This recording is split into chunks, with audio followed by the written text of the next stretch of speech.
کہ ایک شخص کو دشمنوں نے قتل کیا اور نہر میں پھینک دیا، اور اس کی لاش پانی کے اندر کئی دن ڈوبی رہی۔ جب وہ اوپر آئی سطح پر تو اتنی پھول گئی تھی کہ بندے کی پہچان ممکن ہی نہیں تھی، شکل ہی بدل گئی تھی۔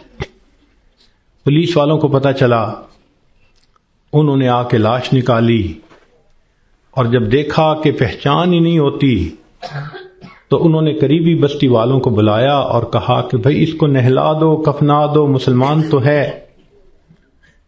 چنانچہ امام صاحب نے کہا کہ جی میں نہلا تو دوں گا، میرے پاس کفن کے پیسے تو نہیں ہیں، مجھے کفن کے پیسے دے دو۔ ایک بندے نے کہا کہ جی اعلان کر دو۔ ذرا سنیں، مسجد میں اعلان ہوا، بھائی لاوارث نعش ہے، کفن خریدنا ہے، چندہ لاؤ۔ کوئی روپیہ لایا، کوئی 2 لایا، کوئی 5 لایا۔ آدھے گھنٹے تک اعلان ہوتا رہا کہ لاوارث لاش ہے، کفن خریدنا ہے۔ آدھے گھنٹے کے بعد پھر جا کر پیسے پورے ہوئے، کفن خریدا گیا، اس کو نہلایا گیا، کفنا دیا گیا، جنازہ پڑھایا گیا۔ جنازہ پڑھتے ہوئے ایک آدمی کی آنکھ میں بھی آنسو نہیں تھے، اس لیے کہ کوئی جانتا ہی نہیں تھا یہ کون ہے۔ جب اس کو دفن کیا گیا تو 3 مہینے کے بعد کیس کی حقیقت کھلی، تب پتہ چلا کہ وہ سرگودا کے علاقے کا ایک ذمہ دار تھا۔ 4 مربع اس کے باغات تھے، کروڑوں کی سالانہ آمدنی تھی، کوئی 6 کروڑ روپیہ اس کے بینک بیلنس کے طور پہ موجود تھا، اور اس کے 4 جوان العمر بیٹے تھے۔ اس لینڈ لارڈ نے کبھی سوچا بھی نہیں ہوگا کہ میں کروڑوں پتی بندھا جب دنیا سے جانے لگوں گا تو چندے کا کفن لے کے جاؤں گا۔ اس کو کہتے ہیں وارث مان نہ کری وارثاں دا، رب بے وارثا کر مار دئی، کہ وارث تم اپنے وارثوں کا مان نہ کرنا، اللہ بندے کو لاوارث کر کے مار دیتے ہیں۔ ہمیں کیا پتہ کس حال میں موت آئے گی، آج وقت ہے اس موت کی تیاری کرنے کا۔ اس لیے امام غزالی رحمۃ اللہ علیہ فرماتے ہیں، اے دوست تجھے کیا معلوم کہ بازار میں وہ کپڑا پہنچ چکا ہو جسے تیرا کفن بننا ہے۔ ہم نہیں جانتے کب ہمارا کفن بازار میں آ جائے گا۔ لوگ یعنی شادی اور بیاہ میں مشغول ہوتے ہیں اور ان کو نہیں پتہ ہوتا ان کے کفن کا کپڑا پہنچ چکا ہوتا ہے۔ اس لیے چاہیے کہ ہم موت کی تیاری کریں، نیکی کریں، جھوٹ کی زندگی سے بچیں، سچ کی زندگی کو اختیار کریں، نبی علیہ السلام کی ایک ایک سنت کو اپنائیں تاکہ موت کے لیے ہم بھی تیار رہیں۔ کیا معلوم کب جانا پڑ جائے۔ ہمارا حال تو وہی ہے کہ بارات پہنچ گئی تھی اور لڑکی والے لڑکی کے کان سلوانے گئے ہوئے تھے کہ جی ہم نے کانوں میں بالیاں ڈالنی ہیں۔ جیسے اس لڑکی والوں کو شرمندگی ہوئی، وہی حال ہمارا ہے کہ ملک الموت پہنچ جائیں گے اور ہم نے ابھی تیاری ہی نہیں کی ہوگی۔ ہم نے کتنی بار آنکھوں سے دیکھا جوان العمر بیٹا چارپائی کے اوپر لیٹا ہوا ہوتا ہے، ماں آگے بڑھتی ہے، بیٹے تجھے کیا ہوا، مجھے بتاؤ تو صحیح۔ بیٹا خاموش ہوتا ہے، ماں رو کر کہتی ہے بیٹے تم تو میری ہر بات پہ لبیک کہا کرتے تھے، تم میرے اتنے فرما بردار بیٹے تھے، کیا ہوا؟ بیٹا اپنی اماں سے نہیں روٹھا کرتے، نہیں خفا ہوتے، بتاؤ تمہیں کیا ہوا؟ بچہ خاموش ہوتا ہے، بالآخر بیوی آگے بڑھتی ہے، میرے سرتاج، میرے ہمراز، مجھے تو بتائیے کیا ہوا؟ اگر آپ میری کسی بات پہ خفا ہیں میں آپ سے سوری کر لیتی ہوں، معافی مانگ لیتی ہوں، مجھے بتائیں کیا ہوا؟ نوجوان خاموش ہوتا ہے، بہن آگے بڑھتی ہے، میرے ویر مجھے بتائیں تو صحیح کیا ہوا؟ خاموش ہوتا ہے۔ بہن کہتی ہے کہ مجھے بتائیں، میں ابھی ڈاکٹر کو بلواتی ہوں، مگر جوان کوئی جواب نہیں دیتا۔ بیٹی آگے بڑھتی ہے، ابو مجھے بتائیں تو صحیح کیا ہوا؟ ابو میں آپ کی بیٹی ہوں، میں آپ کی خدمت کے لیے 24 گھنٹے حاضر ہوں، کچھ کھانا ہے یا پینا ہے مجھے بتائیے، کوئی کام ہے مجھے بتا دیجئے، ابو مجھے بتائیں تو صحیح کیا ہوا؟ باپ خاموش ہوتا ہے، بیٹی روتی رہ جاتی ہے۔ ماں پھر آگے بڑھتی ہے، بیٹے میں نے کال کر دی ہے، ابھی ڈاکٹر کو بلواؤں گی، تمہارا علاج کرواؤں گی۔ بیٹا خاموش ہوتا ہے۔ اسی خاموشی کی حالت میں ماں دیکھتی ہے، آنکھیں کھلی رہ گئیں، روح نکل گئی۔ وہ اپنے کانپتے ہاتھوں کے ساتھ جوان بیٹے کی آنکھوں کو انگوٹھے رکھ دیتی ہے۔ اس ماں نے کبھی سوچا بھی نہ تھا میں بڑھاپے میں جوان بیٹے کی آنکھیں بند کروں گی۔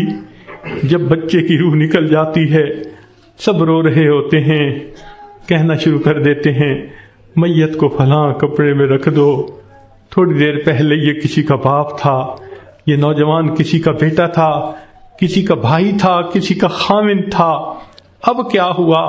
سب نے اس کو میت میت کہنا شروع کر دیا۔ تو جواب ملے گا اصلی انسان تو چلا گیا، یہ اس کا جسم باقی ہے، اس کو بھی ہم اس کے اصلی گھر پہنچائیں گے۔ چنانچہ اس کو نہلا دیا جاتا ہے، کفنا دیا جاتا ہے اور جنازے کا اعلان کر دیا جاتا ہے۔ اس کو لینے کے لیے کئی رشتہ دار کمرے کے اندر آ جاتے ہیں، بھئی تم کیوں آئے ہو؟ ہم اس کو اس کے اصلی گھر پہنچانے کے لیے۔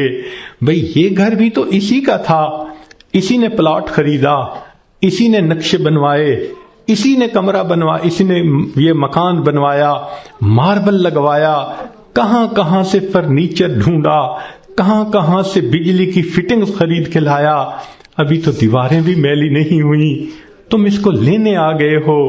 سب کہیں گے یہ تو عارضی گھر تھا، اصلی گھر تو آگے ہے، 2 گز زمین کا ٹکڑا، چھوٹا سا تیرا گھر ہے۔ سب اس کو کندھوں پہ اٹھا لیتے ہیں، رشتہ دار جمع ہیں، سب قبرستان تک پہنچ جاتے ہیں، جنازہ پڑھتے ہیں، پھر قبر میں اتارنے کا وقت آتا ہے۔ شریعت کا یہ حکم ہے کہ جو قریب ترین رشتہ دار ہو وہ قبر میں اتارے۔ ہم نے اپنی آنکھوں سے یہ منظر دیکھے، جوان بیٹے کو باپ قبر میں اتار رہا ہوتا ہے، بھائی کو بھائی قبر میں اتار رہا ہوتا ہے۔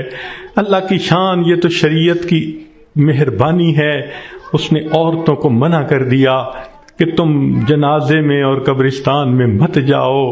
اگر کبھی عورتوں کو بھی حکم ہوتا کہ تم جاؤ اور اپنے بیٹے کو دفن کر کے آؤ، مجھے تو لگتا ہے کتنی مائیں ہوتی جو جوان بیٹے کے ساتھ خود بھی دفن ہونا پسند کرتی۔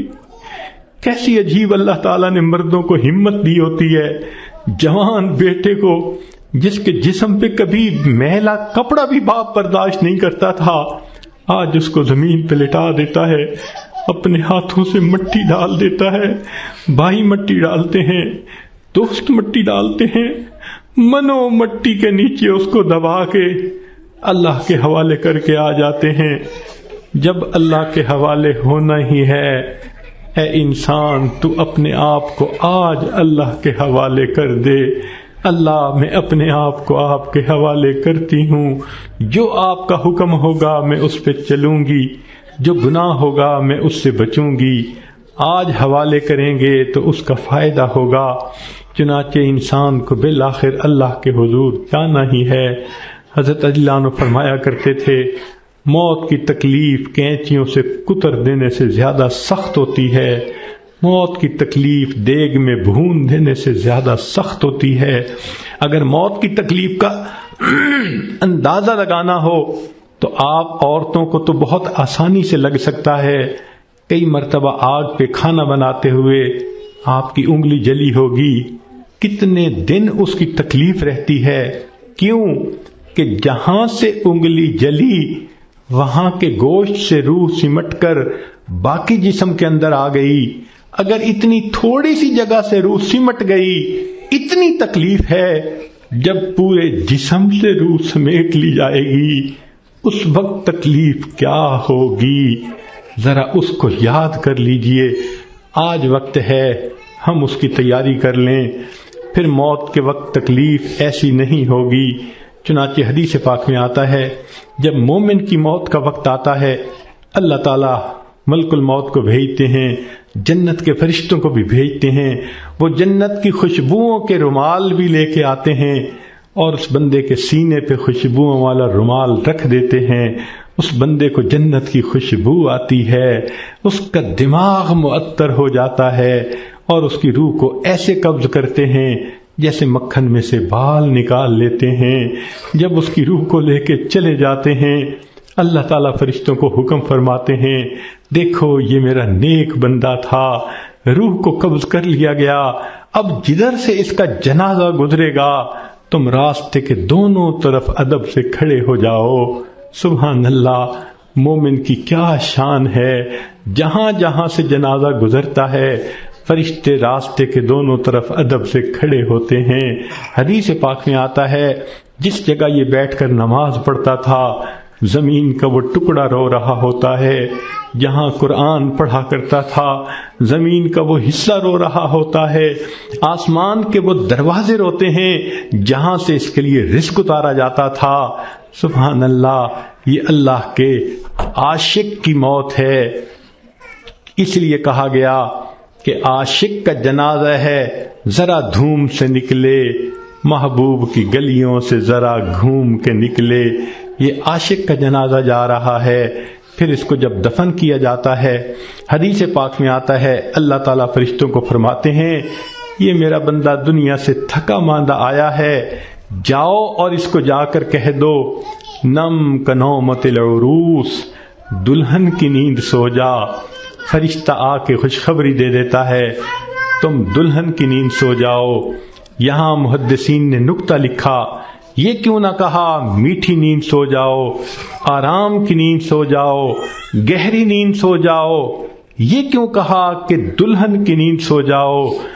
تو اس کا جواب انہوں نے یہ دیا کہ دلہن جب پہلی رات اپنے کمرے میں جا کر سوتی ہے اس کو وہی جگاتا ہے جو اس کا خاوند، اس کا محبوب ہوتا ہے. یہ مومن آج قبر میں دلہن کی نیند سو رہا ہے، کل قیامت کا دن جب ہوگا اس کو وہی جگائے گا جو اس کا محبوب حقیقی ہوگا. چنانچہ مومن قبر سے اٹھے گا، آواز آئے گی یا ایتھا النفس المطمئنہ ارجعی الی ربک راضیۃ مرضیہ فادخلی فی عبادی وادخلی جنتی. مومن کی آنکھ کھلے گی، اللہ تعالیٰ مسکرا کر اس کا استقبال کریں گے. یہ کیسا خوش نصیب انسان ہے کہ جس نے اچھی زندگی گزاری، آج یہ دنیا سے آخرت کی طرف کامیاب ہو کر چلا گیا. اللہ تعالیٰ